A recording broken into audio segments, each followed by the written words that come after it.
Kumusta mga kaboxing? This is Boy Kalawang TV. So may good news po tayo para sa mga tagahanga ni former 3 Division World Champion John Riel Cuadro Alas Casimero.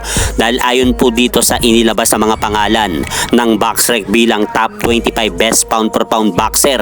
Nakapasok nga po ang ating kababayang Pilipinong boksingero na si John Riel Casimero sa pang number 24 spot ng BoxRec bilang top 25 pound per pound best boxer ng BoxRec. At hindi lang po yan mga idol. Tanging si John Riel Casimero lang po ang Pinoy na boksingero ang nakapasok dito. Kaya kahit binabatikos po siya ng mga negatibong komento sa boxing community, ay binigyan pa rin po tayo ng karangalan nito bilang kaisa-isang Pinoy na boksingero na nakapasok sa top 25 pound per pound boxer ng BoxRec. At hindi po biro ang mga napasamang boksingero dito dahil nasa pang number 1 spot nga po ng top 25 best pound per pound boxer ng BoxRec ay itong si current undisputed world super bantamweight champion na Oya Inoue. At sinundan po niyan sa pang number 2 spot naman po ng top 25 best pound per pound boxer ng BoxRec ay itong si current unified world super middleweight champion Saul Canelo Alvarez.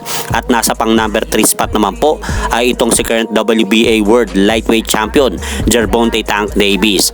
Habang nasa pang number 4 spot naman po itong si current WBA world super welterweight champion Terence Bud Crawford. At nasa ikalimang pwesto naman po itong si current undisputed world light heavyweight champion Arthur Beterbiev. At nasa ika-6 na pwesto naman itong Japanese boxer na si Junto Nakatani na may hawak ngayon ng kasalukuyang WBC World Bantamweight Belt.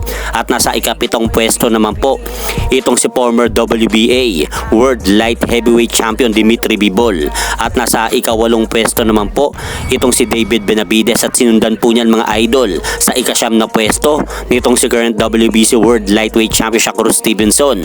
At nasa ika-10 pwesto itong si current IBF World Welterweight Champion Jaron Boots Ennis.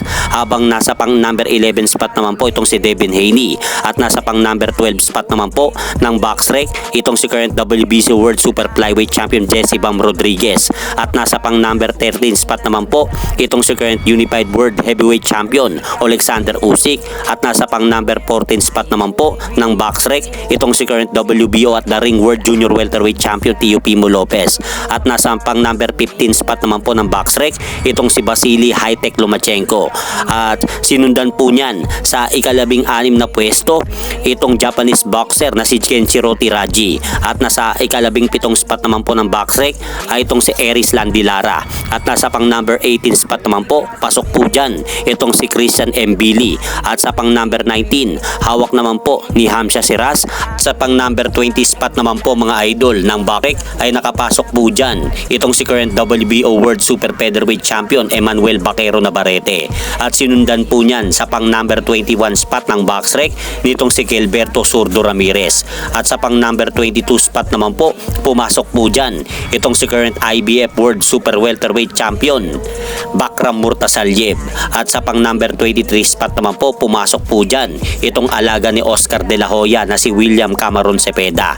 At sa pang number 24 spot naman po bilang top 25 best pound per pound boxer ng BoxRec, nakapasok po dyan ang ating kababayang Pilipinong boksingero na si former 3 Division World Champion John Riel Cuadro Alas Casimero bilang kaisa-isang Pilipinong boksingero na nakapasok sa top 25 best pound per pound boxer ng BoxRec. At huli pero hindi papaiwan sa listahan ng BoxRec ay itong kasalukuyang IBF World Heavyweight Champion Daniel Dubois. So yun po mga idol ang top 25 best pound per pound boxer ng BoxRec na ililabas ngayon. At hanggang dito na lang po muna ang aking update sa mga aganapan sa mundo ng BoxRec. At syempre mga idol, huwag nyo rin pong kalimutan, pakisuportahan nyo naman po muna ang ating munting channel.